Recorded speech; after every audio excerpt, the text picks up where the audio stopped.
that Iran has increased the range of missiles to 8,000 kilometers. They want to hit New York, Mar-a-Lago, and they want to kill. What's going on, Scott? When you look at this situation in the Middle East, what is your understanding, your take on that?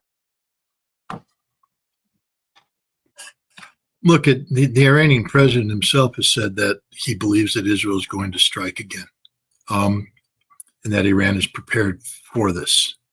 I don't share that conclusion, if for no other reason, is that you have to ask yourself, remind yourself that Israel's the one that picked up the phone and begged Donald Trump for this ceasefire and a 12-day war. Now, Iran was glad enough to have it because, they were subjected to a Pearl Harbor type event that took out their senior military leadership. And, the Israelis pulled all the tricks out of the bag with these secret drone fleets and, coming through Azerbaijani airspace to attack the undefended rear of Tehran and, Parchan and all that defense industry that exists there to the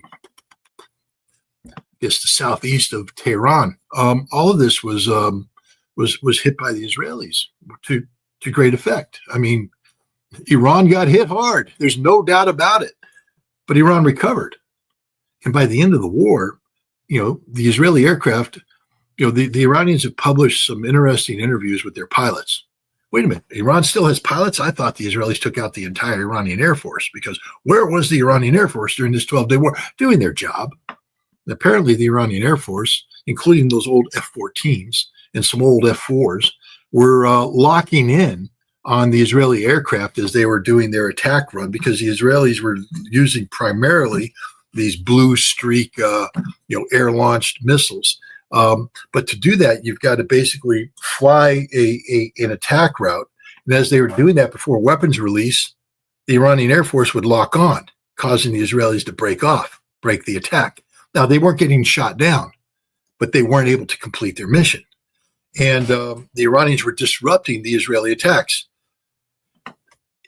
It wasn't as one-sided as everybody makes it out to be. And what we do know, too, is that the Iranians had overcome the Israeli ballistic missile defense shield. By the end of the war, the Iranians were hitting targets that were causing Israel great pain. The Israelis are starting to come out and sort of admit that there were more targets hit than they're admitting, and it did cause them a lot of concern. And the senior leadership was telling Netanyahu, if we continue, they're really, really, really going to mess us up. Really going to mess us up. We have to stop this war now. We have lost control of the outcome. So now we come to the present. What has changed? Has Israel's ballistic missile defense shield changed? One of the things that there's a very interesting book written by a British technical intelligence guy about World War II, and I just had the name of the book on the tip of my tongue.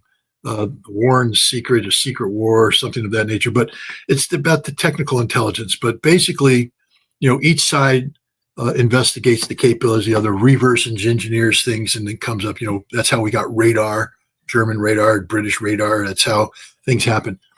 And I was introduced to this book by Israeli technical intelligence officers who were working during the Gulf War. And basically, the Iraqis were firing in their Al-Hussein missiles. And then later on, they threw in the short Al-Hussein, which is a different variation, and the Al-Hijara.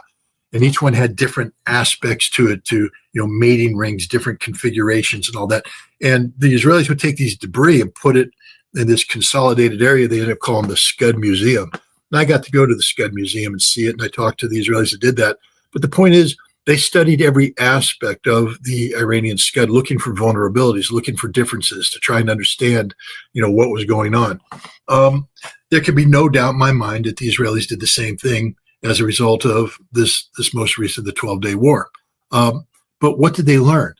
You see, the Iranians started the conflict by firing their 20 and 30-year-old missiles, just drowning out the system, overwhelming the system. But these were capabilities already known to the Israelis, because there was True Promise 1 and True Promise 2. The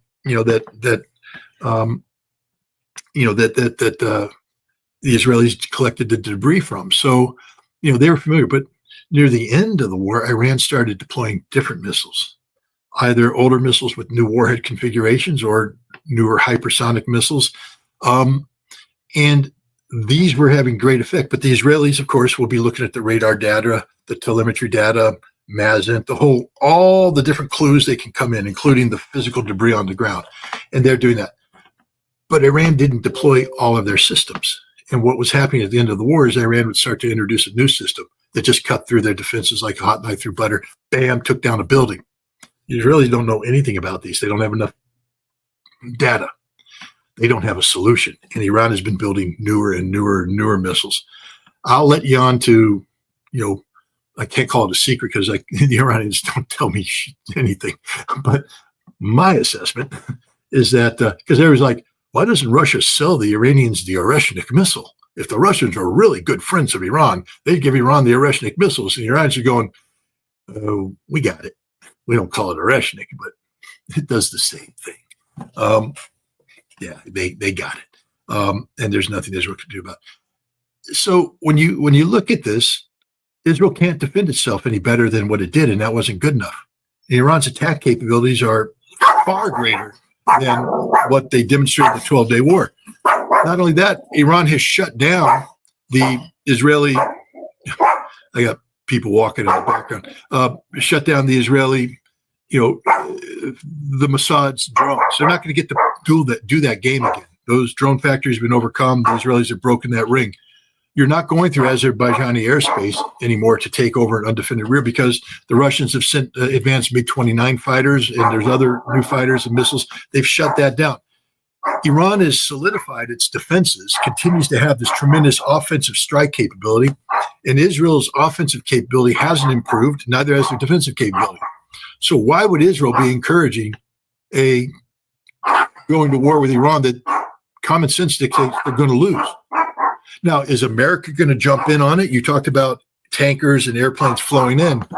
Every single one of the bases that these American aircraft would operate from are vulnerable to Iranian ballistic missile interdiction. And there's nothing that can stop them. There's no American defense system that can stop them. So what's in it for America? Humiliation? Defeat? So I'm not one of these people that think that war is automatic. I think there's a lot of bluffing going on, a lot of posturing going on, but I don't think that war is automatic because unless there's something new to offer that reasserts Israeli superiority, and it isn't the inclusion of American firepower, Israel's going to lose that war, straight up lose that war, and that's why the Iranian president, when he spoke to journalists last week, I guess, in New York, I had the honor and privilege of being there to listen to him and ask some questions. He was confident.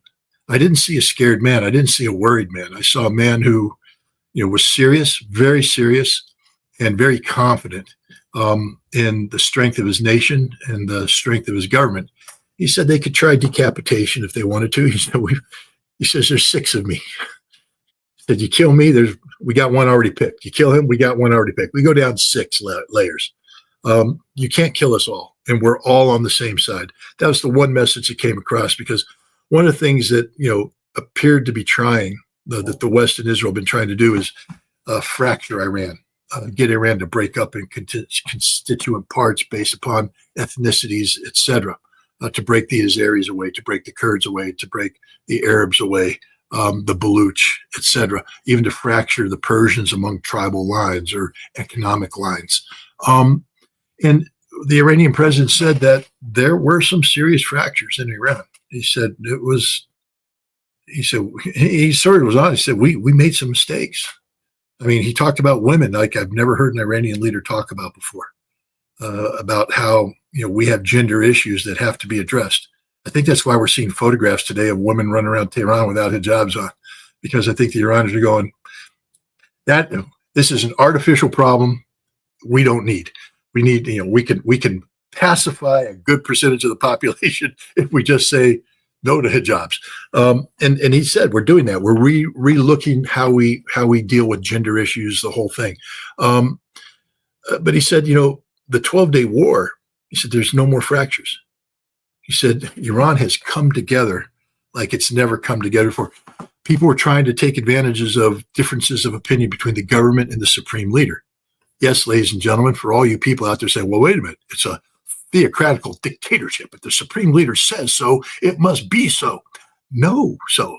Actually, Iran is far more complicated than that. There's got a parliament that was elected by the people. They got a constitution. There's things that happen. And the president is actually very influential and very powerful, by the way. And yes, there were differences between the president and the supreme leader. Not anymore. He says they are on the same sheet of music. Everybody is marching to the same tune. Anybody that thinks they're going to, take advantage of Iran and break it up needs to think again. And this is why I don't think there's going to be a war, because one thing I learned about the Israelis is they can have the worst policy in the world, and they do, but they're not stupid. They're not stupid about the world they live in. And the Israelis have deep insights into Iran, deep insights. And they may have, look, anybody who is intimately knowledgeable of Iran, I don't want to put you in a spot, but would you, before the 12-day war, I bet you had, I would bet a dime to a dollar that you saw fractures between the Iranian president and the leadership, and you were seeing fractures in Iranian society, a lot of criticism towards the Iranian president coming from the parliament. You saw that. I saw that. And I wasn't dismissive of it. I don't think you were either, because it's reflective of reality. And, it creates uncertainty.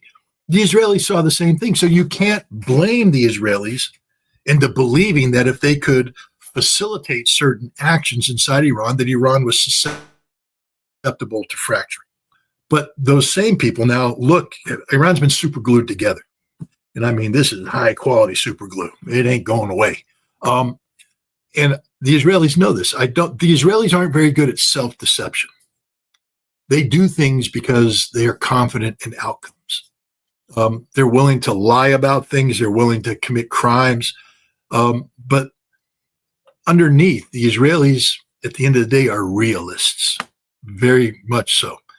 And I think the realists who are advising Netanyahu about Iran are telling him and telling the Mossad leaders, Mossad's very well plugged into Iran, saying the conditions that we were hoping would manifest themselves during the 12-day war back in June, they no longer exist. In fact, if we try, it's going to backfire on us. So Netanyahu says a lot of things for political reasons, for political posturing, and statements that he made against, about why would he make that statement? You have to ask yourself, why would he come out in a cartoon-like manner? They got big missiles. They fly 8,000 miles. They can hit Mar-a-Lago. They're going to target you, Donnie, baby. You in Mar-a-Lago. That place you like down in Florida. They're going to hit you with this big missile, this big-ass missile. I mean, it was stupid. Stupid. Why would he do that? He's panicked. Because the reality is they punched Iran with everything they had.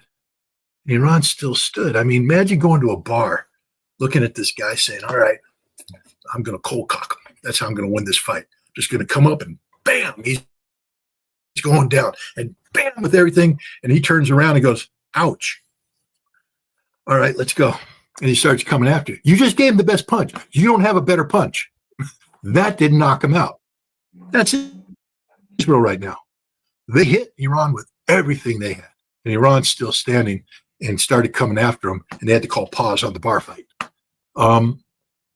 Why would Israel want to start a bar fight with that same person? Their punch has only gotten weaker. And that guy's been lifting weights and getting a little bit stronger ever since. So I'm not somebody who believes I could be dead wrong. We could wake up tomorrow and find the Israelis attacking Iran, and that's it. But when I look at everything in the aggregate, I don't see the immediate risk of war. You mentioned how fragile is the situation of Netanyahu, and they're not winning. And No. is that going to influence their decision to be more sane when it comes to what the Trump administration is trying to put on the table, or they're gonna go, just take the hostages and continue the same sort of attitude as we've seen so far.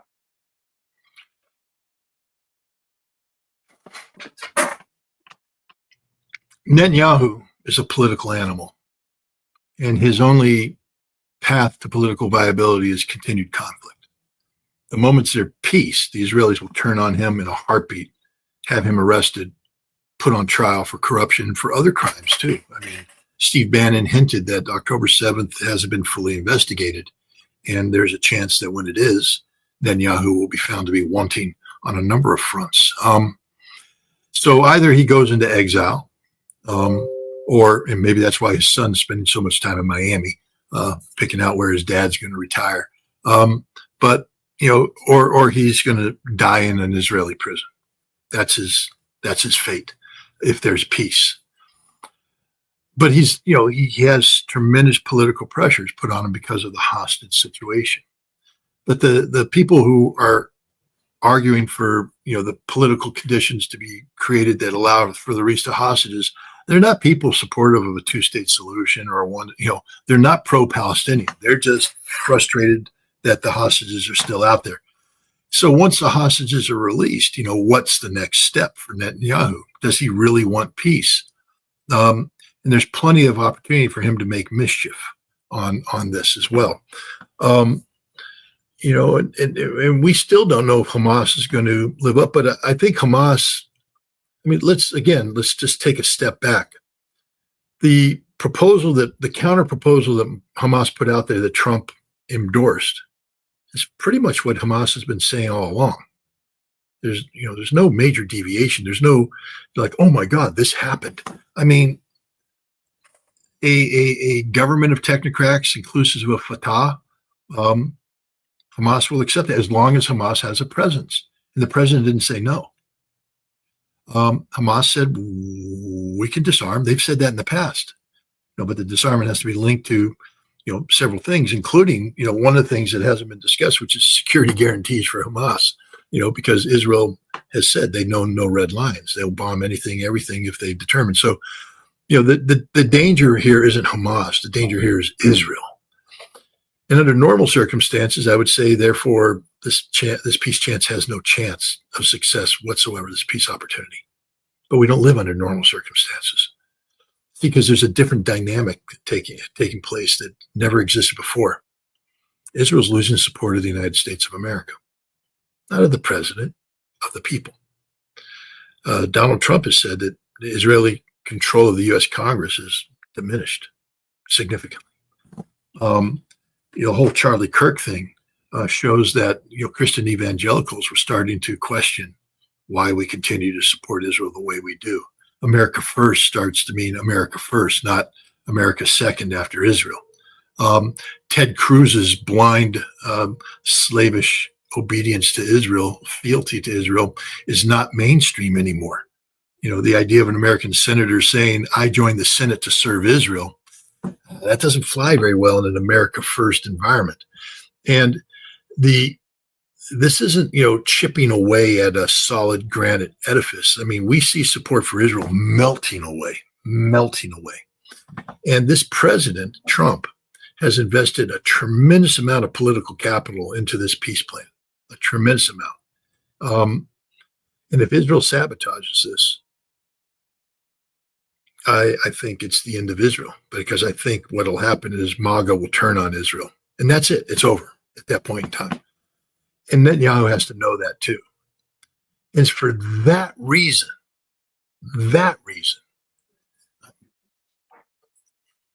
hesitantly optimistic that this peace plan stands a chance. Not because Trump believes in peace. Trump believes in the Nobel Peace Prize, which he's trying to posture himself to receive. But that's okay. I don't care what your motivations are if the outcome's just and the outcome's good.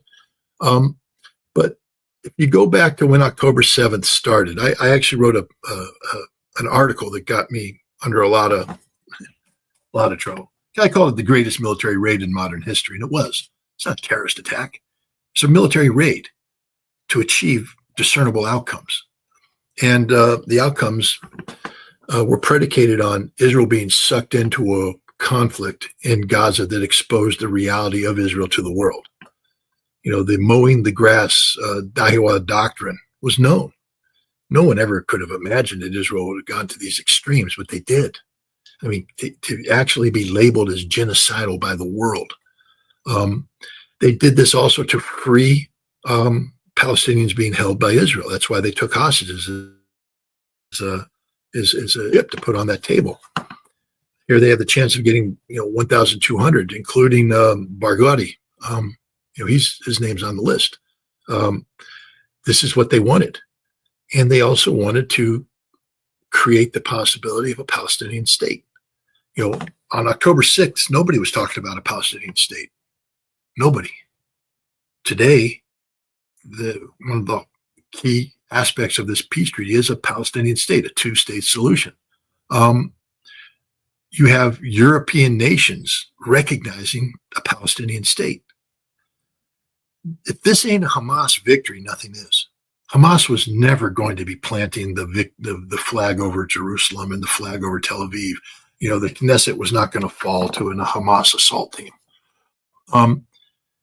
Hamas wins by achieving exactly what we talked about, destroying the reputation of Israel so that the world understands the brutal reality of Israel, the genocidal reality of Israel, to isolate Israel, to free the Palestinians held hostage by the Israelis, and to open the door to create the possibility of a Palestinian state inclusive of Hamas representation. I think we're looking at the potential of a Hamas victory. Now, Netanyahu will never be able to admit that. Neither will Donald Trump. But people in the know, people who've been looking at this issue all, I think Sinwar would be happy with this outcome.